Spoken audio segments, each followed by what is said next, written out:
Hello, everybody. This is Truth Seeker here, back from a 3-week hiatus.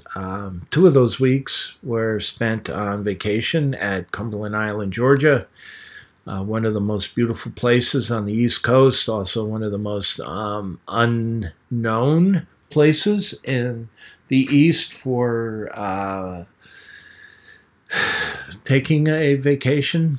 It's 18-mile barrier island, 3 miles wide, part of the National Park Service, and it's the largest unspoiled, untouched barrier island with the largest maritime live oak forest in the United States. And in fact, one of the largest live oak trees I've ever seen was at the compound that we were staying, Grayfield Inn. And if you ever get a chance to go to Cumberland Island, I highly recommend it. It is one of the last unspoiled barrier islands on the East Coast. You can literally go to the beach and not see a single person on it for miles and miles and miles. It's very rare that you can find a place like that when you have the East Coast populated by close to 50 million people, if not more. But anyway, we had a wonderful time, and we got to enjoy some of the warmth and sunshine of the South. It wasn't warm enough to swim, but it was very pleasant. Weather in the upper 60s, low 70s, and very nice to be able to get away from the sub-zero weather that we were having back in New York. And when I say sub-zero, I'm talking about -5 degrees Fahrenheit, not Celsius. And so it was bitterly cold back here in the north, while just several hundred miles to the south, we were enjoying spring-like weather. So we felt fortunate, and it was relaxing. But also, when you're in the South, you can't help but encounter individuals who yeah, I mean, you're going to face it. There's still elements of the Civil War that are evident down there. Most of the people, very few people from the New York metropolitan area know anything about Cumberland Island. And where we stayed at Grayfield Inn is they they still hold to certain traditions. Men wear jackets to dinner, and they have a family dinner style because there's nowhere else to go on the island. There are no restaurants, there are no stores, there's nothing. There's just Grayfield Inn, which provides all the meals, and you're literally disconnected from the mainland. I mean, there's no bridge, there's nothing. You have to be ferried back and forth to the island. And so you get to meet people. The family dining forces you to interact with people you don't know and never met. And most of them are Southerners. Most of them are individuals from, we met people from Texas to Alabama to Georgia and Florida. And inevitably, when people question you to find out a little about you, just being sociable, they can't help but notice my accent certainly doesn't have the Southern drawl. And so the fact that I'm a Northerner instantaneously leads to some discussion about the Civil War, and actually we had a number of discussions on the Civil War. And actually in recent years, I've enjoyed a number of books on the Civil War. I've watched the Ken Burns series on the Civil War a number of times, as well as the Yale lecture series given by David Blight, which I highly recommend to anybody who's interested in the Civil War. Check out on YouTube, David Blight, B-L-I-G-H-T. He was a Yale professor. I think he may be emeritus right now. He's an author and a true scholar on the Civil War, and he's had given a lecture series on the Civil War that is now publicly available on YouTube and you can watch, and I highly recommend it because he's just a natural storyteller, and he has some insights into the Civil War that I think just makes sense to me. But anyway, why am I going on about the Civil War? What does this have to do with anything? Well, what was the Civil War? Oh, the Civil War was a war that really was a continuation of the Revolution of 1789. And we'll go into that in just a couple of seconds. And I'm going to pull up the Constitution of the United States.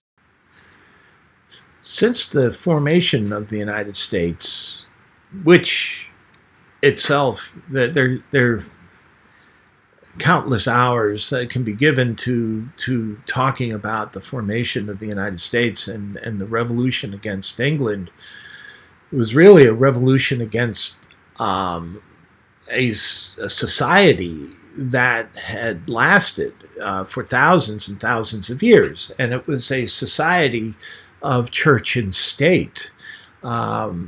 We still have England still has a society of church and state. The Queen is the head of the Church of England.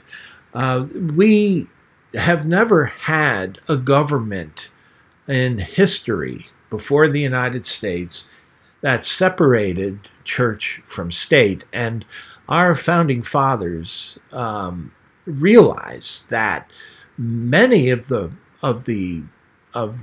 restrictions holding people back from their potential to live happy and productive lives was because of this society of the privileged few that was backed and supported by this concept of church and state, and the idea of a theocracy. It wasn't quite a theocracy, but it was pretty close. The Pope was able to mobilize armies. We called them the Crusades historically, and the Pope. There was always a struggle between how much say the Pope had in secular government, and there was this pull and tug, and the fact that the Pope crowned Charlemagne, put the religious aspects as symbolically superior to the secular governments, but there was never a government in which the church and state represented the rights of the people. Most people under the church-state system, and the church-state system goes all the way back. I mean, Israel itself and the Judeo-just Christian culture was a theocratic culture. The Roman culture was a theocratic culture where the Roman Empire, the Roman emperor was a god. He was a human god. And what he said was by the authority of the gods themselves and shouldn't be questioned. And so theocracies and closely tied, closely knitted religious and secular governments have been the norm through human history for countless ages. And until the Enlightenment, until the middle of the 18th century, when philosophers began postulating that all people are born inherently with equal rights, that none of us should be considered superior to one another. And so the United States, when it decided to rebel against the mother country, England, we decided to form a government based on the Enlightenment principles. And we formed a government by the people and for the people. And so our Constitution starts out as "we the people." And really, it's actually quite a unique document in that we authorize government to rule, whereas it's not the government that rules and subjugates people. We give government its power. We, the people, are the source of power behind the government.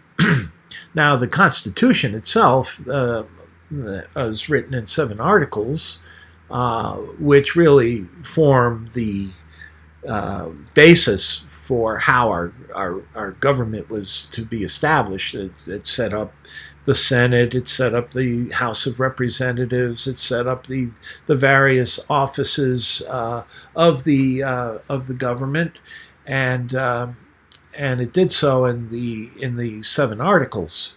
But also our founding fathers felt it was necessary to elaborate upon the freedoms and the principles that they believed were inherent to all people. And so they very quickly amended the Constitution with the Bill of Rights. The first 10 amendments were what we believed were inalienable rights that were to be protected by our government, by our Constitution, that all men under the Constitution were guaranteed these rights. And these were put under the Bill of Rights. Now, the Bill of Rights list 10, there are 10 articles of the Bill of Rights. And these amendments, these are amendments to the Constitution itself. And the First Amendment, we all should be familiar with. This is the amendment that guarantees us the freedom of speech and of press. But it also guarantees everything that goes along with freedom of speech. It guarantees freedom to assemble so that we can protest, specifically protest, and petition through protest our government to make changes. And that is an interesting thing, because we looked at such rebellions in other places, such as Russia. There was no right for the people to gather, and the Tsarist government, the army, killed many people to disperse the assemblage to protest against their government. We have the French Revolution was a great example of the lack of the right of the people to assemble, and the French government waged war against the people for their assembling to speak out against their king, and eventually that led to an overthrow of the government in France, and it was very shortly after the Revolutionary War in the United States. We had quite a bit of influence. France and the United States, we were influenced by the French Enlightenment, and in turn, the French were inspired by the American Revolution, and so we both owe quite a bit to each other historically, to our government and representative forms of government. Also, the First Amendment guarantees the freedom to worship and to worship and practice worship in any way. In other words, there is no there is no repressing of religion. Now, for example, in Europe, when the Anabaptists came to be during the Middle Ages, in the era of the Protestant Revolution, the Anabaptists weren't looked upon very well, even by the Protestants, and they were persecuted, and there were bloody violence. There was a lot of bloody violence on the part of Protestants and Lutherans against the Anabaptists, who were pushed out of Europe and eventually came to the United States in order for them to be able to practice their religions. These are groups such as Mennonites and the Baptists themselves. There were many different Protestant groups here in the United States that had their roots in Anabaptism and the Anabaptist movement, but they were highly persecuted in Europe, as well as the Huguenots. The Huguenots were highly persecuted in France, and they moved to the United States. We have a Huguenot village only an hour's drive north of where I live, dating back to the 1600s, that was established in New Paltz, New York. You can go visit that village today. They preserve the homes. But there was a lot of religious persecution because while there was a Protestant revolution going on in Europe, many of the religions that were forming were not popular among even the larger Protestant religions and were being persecuted, the Quakers and so on. So this amendment guarantees individuals to the right to be able to worship and practice the way they want, as long as their practices don't violate certain moral principles, such as endorsing human sacrifice.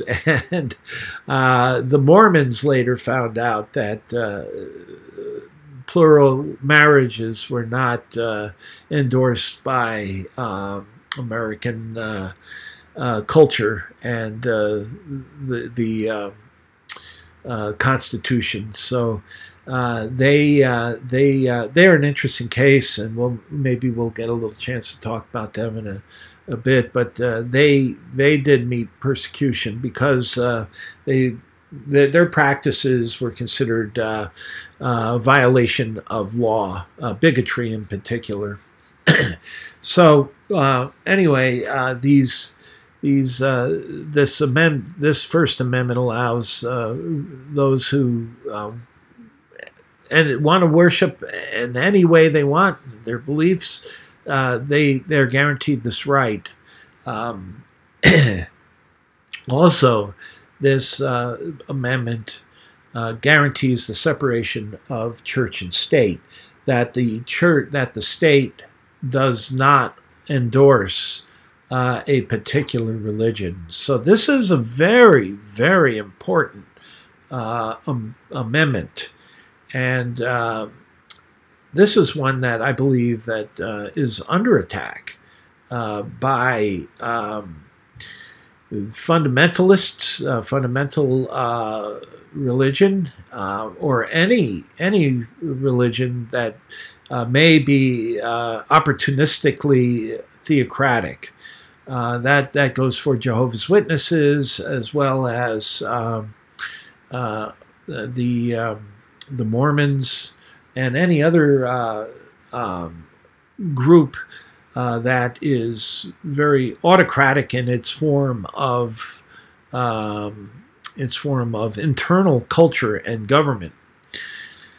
Also, the other amendments are the Second Amendment, the right to bear arms, and then there's the Third Amendment is forcing homeowners from their homes. Government cannot remove people from their homes to use for military purposes. There's search and seizure. There were a number of things that were thought to be very important because they were rights that were being violated by the British during the Revolutionary War. And eventually there's the right, due process, habeas corpus, due process in criminal cases. You have the right under the Fifth Amendment not to incriminate yourself, your right to a speedy trial, excessive fines and penalties, cruel and unusual punishment, and listing the rights in the Constitution does not limit or restrict those rights written in the Constitution. It recognizes that we have other inherent rights that might not be identified in the Constitution or in the Bill of Rights. So it leaves our rights are not limited to those in and under the Constitution. And then it says the federal government only has powers as delegated by the Constitution. All other rights belong to the states or the people. And that's the 9th and the 10th Amendments, and those are huge. And this is what we're this is what we were protecting for the first 80 years of our existence as a government. The first 80 years of our government was highly controversial because there were so many questions regarding to how and who these rights applied. So the revolution really didn't end when the first 10 amendments to the Constitution were added to the Constitution. The Bill of Rights were added to the Constitution. And there was a huge, huge debate that became more and more of a hotbed for the succeeding 80 years from the time the Constitution and the Bill of Rights came to be. And that ended up in the Civil War. And basically what the controversies from beginning really after the War of 1812, which really established us as a nation, because Britain really never did give up the idea that we were still a colony of Great Britain. And so the War of 1812 really established the United States as a separate government from the British. There was no question afterwards. The British would not again try to reclaim the United States as part of their worldwide empire. But the debate over whether or not who these rights applied to, and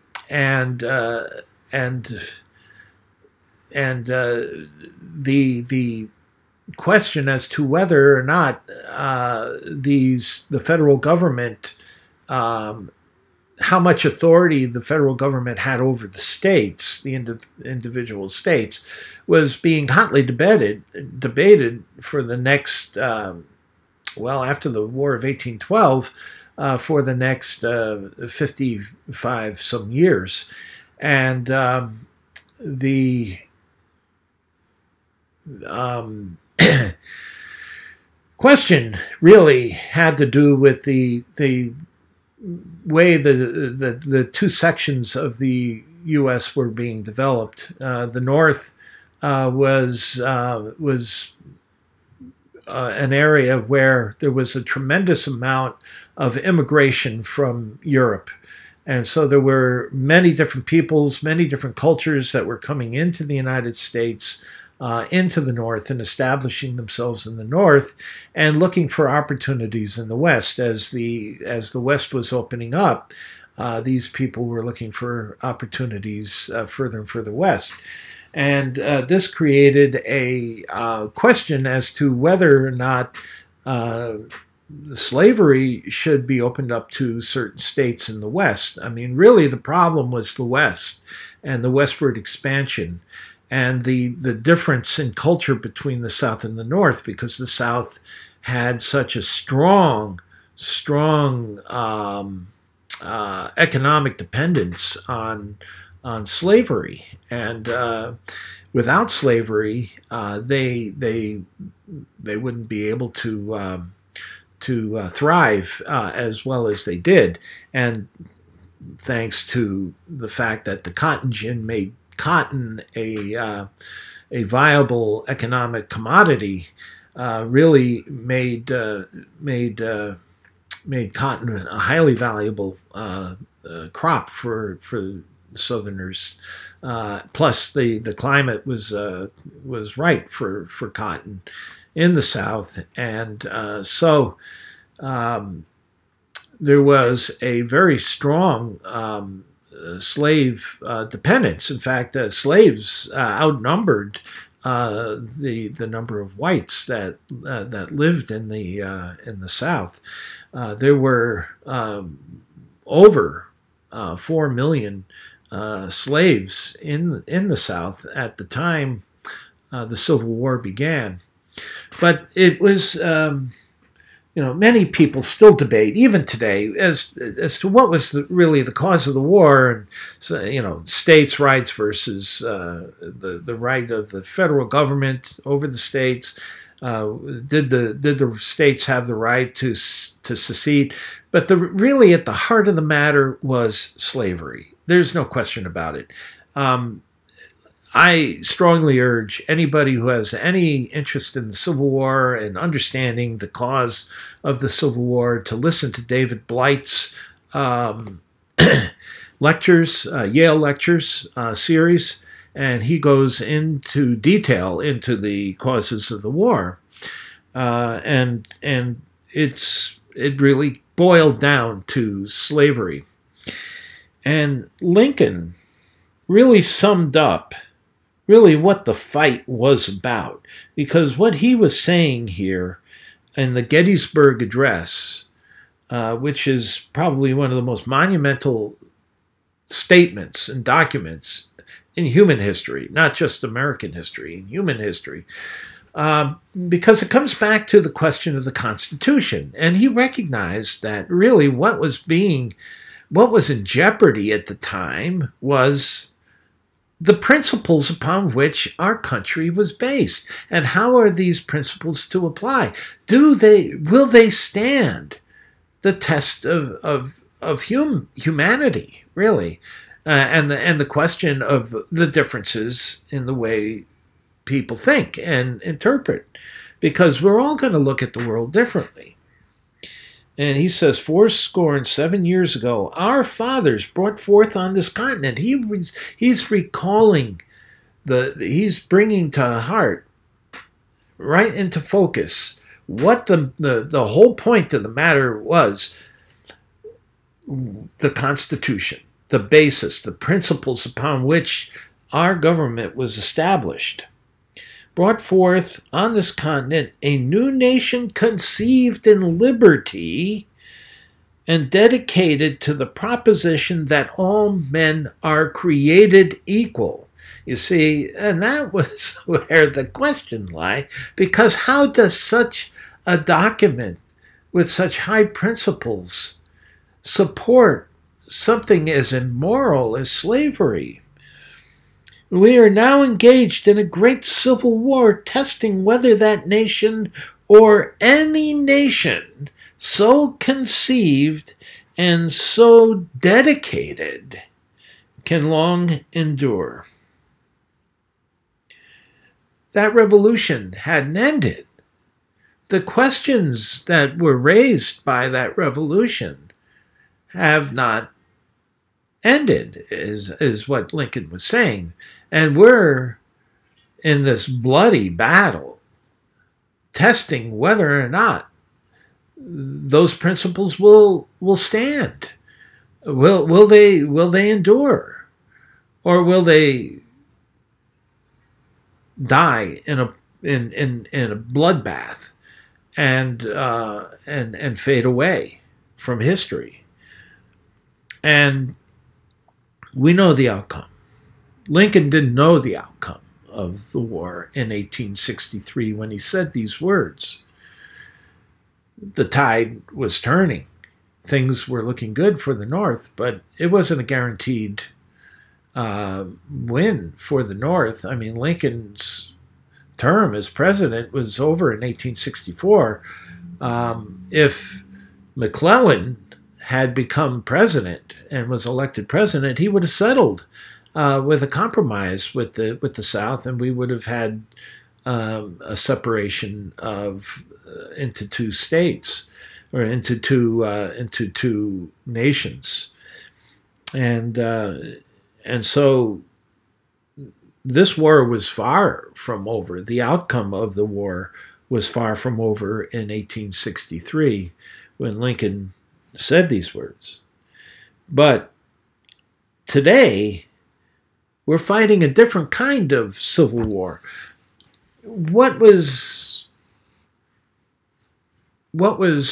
settled at that time really was states are not permitted to leave the Union.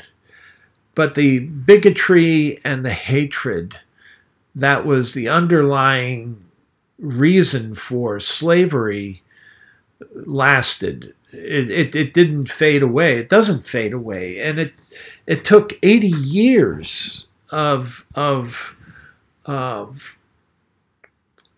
very awful history of Jim Crow, of denying the black people their rights as guaranteed to them under the 14th Amendment and the 15th Amendment, that they had the right to vote, that they had that's the 13th Amendment, that slavery be abolished, was something that wasn't an assured thing. Lincoln had to fight hard to get that 13th Amendment fought and won in Congress, but he did. And the 14th Amendment and the 15th Amendment, and still blacks had, they were second citizens, they were secondary citizens, they were, I mean, equality. They had to stand up. It was in the 1960s during the Civil Rights era, when the 1950s and 1960s, before blacks were able to assert themselves and have their voice heard, saying, "We're here. We have rights. These rights apply to us. the same way that they apply to the whites. And we're still fighting prejudice and hate in this country. But is the Constitution guaranteed? Is the Constitution, the rights of the Constitution, are they assured now that the Civil War has ended, that civil rights have been asserted, now that women have been given the vote in the 1920s? Is the basis of our government guaranteed? Are we okay? Shall we long endure, as Lincoln says? Can any nation so conceived long endure? And who are the enemies? The enemies are ourselves. The ideas and the concepts that we brought with us from ancient times are our enemies right now to these wonderful principles, these concepts that all men are created equal, that all men should have liberty. And what am I talking about? Well, I'm talking about a war that's being waged, and it's not a war in the same sense as the Civil War, but it's a war that's being waged by religion against secularism, and it's a war that's occurring using our government as the means, our system of government as the means by which changes that the conservative religionists want. This is the mechanism by which they want these changes made. They know that they can't get what they want from any kind of an organized uprising like a civil war. But the thing is that the churches are since the 1980s this idea of the silent majority and the moral majority getting involved in politics and using our system of government to have laws and our rights changed and eroded. At first, especially the First Amendment rights, our rights to be able to express ourselves. I mean, recently there was a debate in recent years, a debate between Matt Dillahunty and a fundamentalist, Cy Ten Bruggen-Conte. And during the question and answer session, someone asked, what form of government do you think is best? And he instantly said theocracy. And this is what they want. This is the goal of these individuals, is to establish a theocratic government. And this is something that's familiar to Jehovah's Witnesses because Russell and Rutherford taught that God is going to take over, destroy all governments, and establish a theocracy in the world. Well, this is an awful thing because we know what a theocracy means to them. It means the suppression of thought. It means the suppression of education. It means the suppression and punishment of individuals who do not align themselves with the tenets of the governing body. They separate families using shunning. Now, because these things aren't laws, there are no laws against shunning. There are no laws against civil laws against shunning, or whether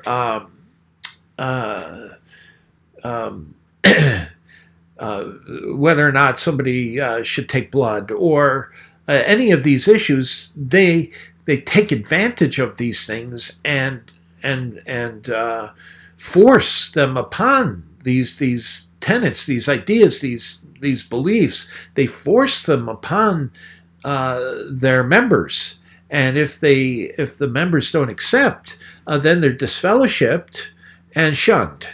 And that means separated from their families in many instances. And we're talking about 18-year-olds and 17-year-olds being thrown out of their homes because they've questioned the teachings and the dogmas of the Watchtower. This is what a theocracy would result in. I did a little researching into theocracy. And there have been a number. There are some theocracies right now. I mean, for example, the Vatican is a theocracy. It's a separate state in which the Pope is the head of the state. There's a theocracy, Mount Athos in Greece, where the Orthodox Greek Christians have set up a theocracy. Islam, most of the Islamic nations are theocracies under Sharia law. Tibet, and even in the United States, we had a theocracy at one point, Deseret, and this is part of the Mormon history you don't hear much of. I haven't heard much of this, but Deseret was actually a state established by Brigham Young in the Utah Territory. It extended from Colorado to the California coastline in Southern California, where he established a separate country under a theocracy that he established under himself. And the territory was actually then annexed very shortly after, by the United States, and as the Utah Territory, and Brigham Young was initially set up as a governor, but because of the problems between Young's theology regarding plural marriage and bigamy being outlawed under the federal government, he was removed as governor of Utah, and then a secular government was established. But for almost 10 years, there was almost a theocracy that was set up under the Mormons. And for a while, it was actually its own nation. They called Deseret, and it's something that I didn't know, and I think very few Americans are aware of this. But there was also a theocracy in Florence, Italy, by a priest. In Florence, Italy, and he took control of the city and the province of around Florence, and his name was Girolamo Savonarola. I guess I butchered that. And what he did was he burned all non-Christian books. They had a book burning, and that's what happens under totalitarianism. That's what theocracies are. They're totalitarian government in which certain principles are established. Christian morality principles are established, and it all depends on which Christian religion, because not all of them have the same values, not all of them have the same practices and culture. And they can be very autocratic. They can be very extreme in their ability to control thought. So I don't think that anything religious is necessarily safe if their goal is to influence government to the point where we overthrow the liberties of individuals. I mean, we already see fights at the state levels over education as to whether or not intelligent design should have equal time with evolution in public school systems. And this is in the public school systems where this fight is taking place. And in certain areas, the fight is losing. I mean, in Texas, I understand that they have to teach history where Moses is a true historical figure, and there is this constant pressure of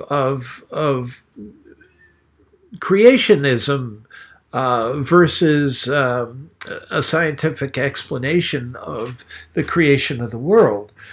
And this idea of a theocracy throws away reason, throws away science, and would throw us back into dark ages. Is my fear over exaggerated because I grew up in such a religion as to that believed in a theocracy, that believed in the destruction of all world governments? I don't think so. I mean, when I also study a lot of history, I read a lot of different things, and changes aren't always made by majority desire. I mean, look at the tussle there is over Roe versus Wade. We're on the verge of women losing their right to have an abortion when Roe versus Wade decision in 1973 permitted abortion in the United States. And this has been a major fight, battle, conceptual values battle between Christians and the rest of society. And the Christian segment is definitely a minority. More than 2/3 of women in this country, I think more than 2/3 of all people in this country believe that abortion is a woman's choice. But Roe versus Wade will be overturned because of and it slowly is in various states being overturned because of this strong push by the minority. Minorities don't always lose. Minorities often win when they're passionate enough, when they're active enough. See, complacency is our biggest enemy, because complacency is saying, "Oh, it'll never happen. Oh, nobody will let that. The majority of people won't. That's not true. That's not true. We've seen that happen in a number of elections. We had a president elected illegally because of he didn't win the majority. Al Gore won the majority of people. And this individual won because of the matter came to the Supreme Court, who made a decision, and it wasn't an election that was decided by popular decision. And so we have to be concerned, and we have to be concerned because the fundamentalist Christian element are very, very active. They're very extreme. They're strongly convicted, and that means they're going to take action. And we could be too busy living our lives every day. But what happens if there is a vacuum? And this could happen. What happens if our secular government does disappear somehow, some way? Do we want a governing body to fill that void, to take up and tell us what Jehovah would do? Could you imagine if the governing body can establish immoral policies such as shunning that break up families and endorse it because they think that, you got to take, this is tough love. It's like somebody on drugs where the family has to intervene, an intervention, and you establish tough love to make this person do and to turn around their behavior. Well, this is not a drug addiction. Life is not a drug addiction. Tough love. We should have the freedom to be able to think the way we want to think, and governing body does not respect that right. This is what a theocracy would be like, because they're allowed to get away with splitting families and putting young people into danger because families are shunning them because they've questioned their religion. That's immoral. That's an immoral thing. Just think if they were allowed, and there were no laws restricting their actions. What would they do? Would they stop at book burning? Would they stop at hanging people? That's the question. How far would a theocracy go in establishing their authority? Because they have God to justify their actions. They're authorized by a higher power to do these things. And then we're thrown back into the era of the Spanish Inquisition. And then we're thrown back to a time when fear dominates. And we're driven underground because they will torture and they will do awful things to people. I don't think I'm being extreme. Oh, this could never happen. It's when people become complacent, who think, oh, it won't happen, is when it does happen. That's the problem. And I think if we keep this aware, if we just, I think there's power in our voices. That's why the First Amendment is so important. There's power in our voices. There's power in what we say. And okay, I only have 95 people subscribe to my, but at least there's 95 people I've touched. Those 95, maybe they agree with me. Maybe that's why they subscribed. They touch 95 other people, and it cascades. So there is no insignificant voice. It's important for all of us to be active in some way to our principles, because there is a threat, there is a danger. When you watch something like what is it, the Bible camp, and you hear somebody say, a kid say, if God said 2 and 2 is 5, I would believe it. If the Bible said that, the statement was, if the Bible said 2 and 2 is 5, I would believe it. You see, they're not rational. They're acting on emotion and conviction, and they're radical and they're strong about it. And they're ruthless. They're not going to stop. They're going to continue. I mean, look at the work of the Watchtower and what it's accomplished in 50 years. They've got 8.5 million members. Okay, yeah, that's a drop in the bucket compared to the 7.5 billion people there are, but that's still a lot of people. They have an effective organization. And their ideas, they're a separate culture, a separate government operating under our government, under the radar. They have a whole separate culture that ignores all of the principles and concepts of our government. They don't partake in our government. Our government is ruled by Satan, and they're just sitting in the wings waiting for Satan to be wiped off the map so that their theocracy can be established.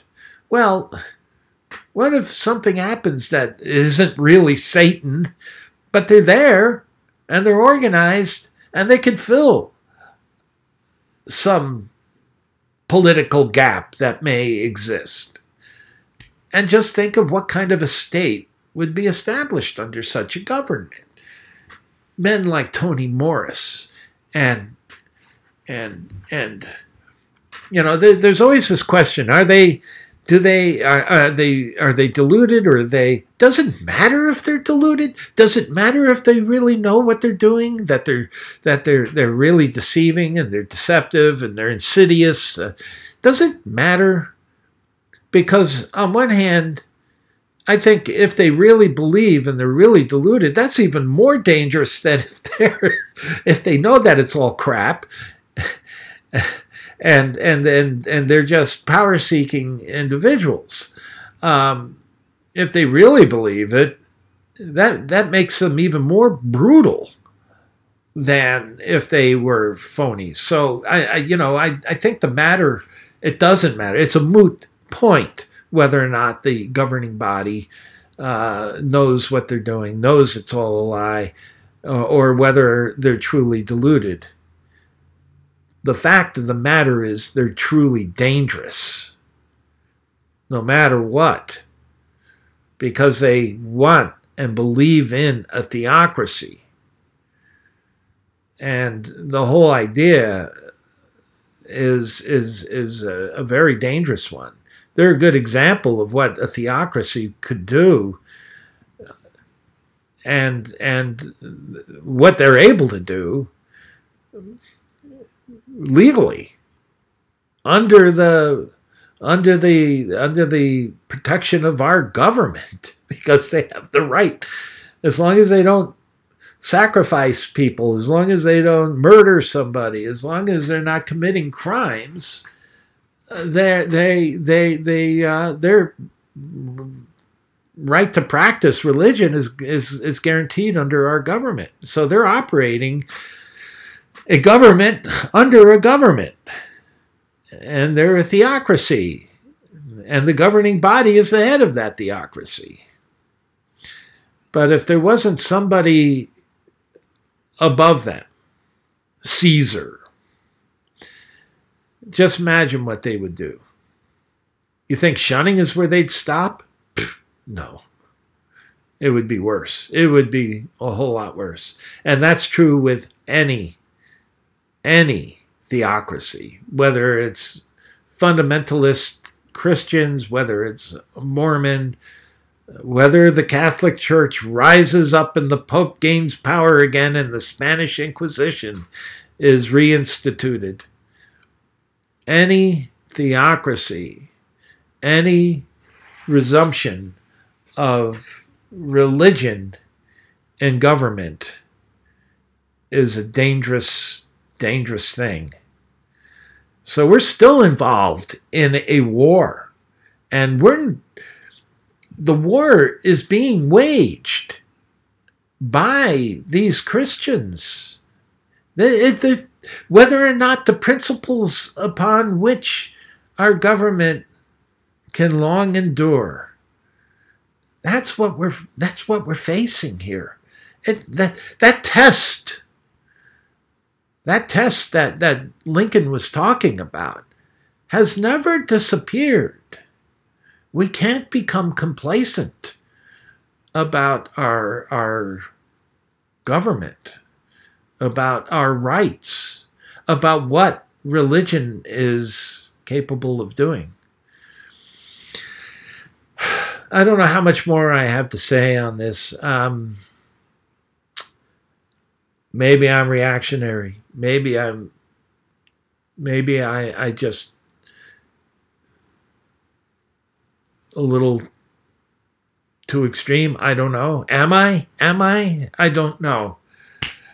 It just worries me because I know what they're capable of. I know what they are capable of in doing to young people to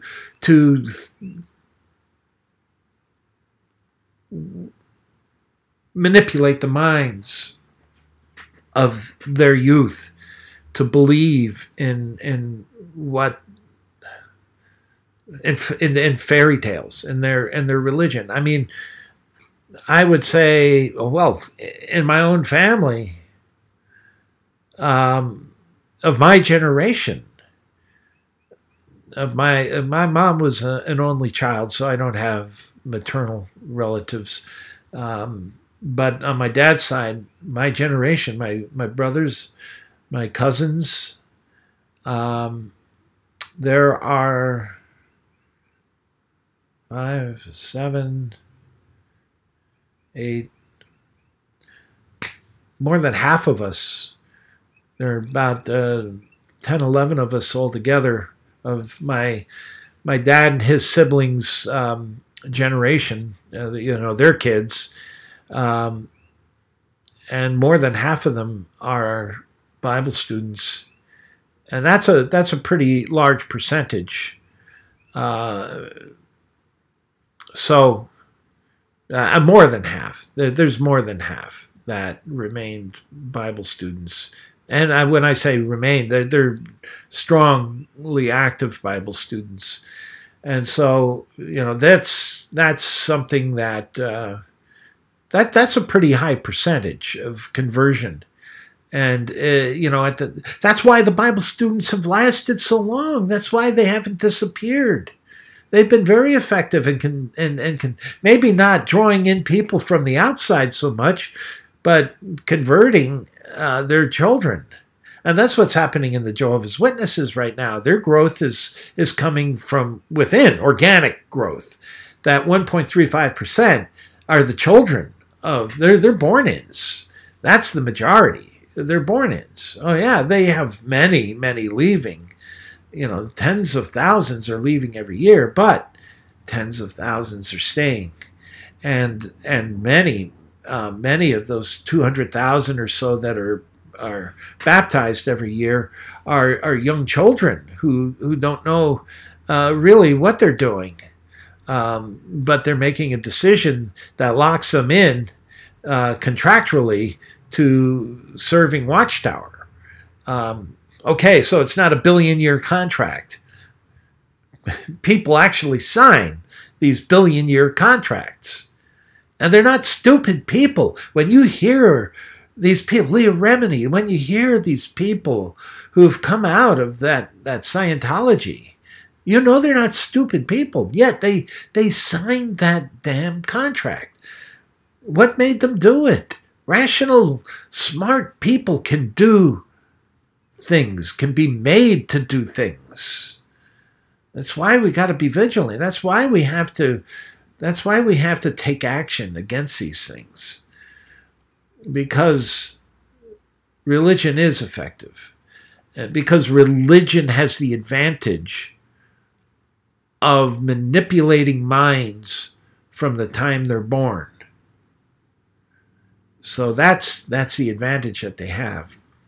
So anyway, I think I've said enough on this topic. I know I sound maybe a little bit more animated at this, but I do think it's an important topic, and I do think that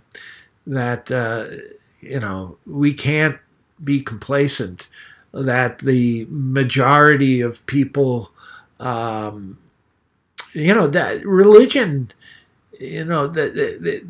those that profess a religion in this country are still a majority. While the secularism may be growing, and may be the fastest growing segment of society, those that are either atheist or agnostic or none, they may be the fastest growing segment from a religious point of view, but we're still a minority. We're still a minority, and we have to watch out for our rights, because our rights, as guaranteed, they're precious. They're very, very precious, and they could be taken away rather quickly by some extremist religious, I don't know, overthrow of our way of life. It's possible. It can happen. Again, working within the political framework of our government, it's something that can happen. They keep floating out candidates with these principles that get elected. They can change laws, and changing laws then changes the character of our country. So anyway, this is Truth Seeker here, wishing you the best, and I think I'm going to tune in on the John Cedars, Lloyd Evans live stream in a few minutes. So I wish you all the best. Thank you.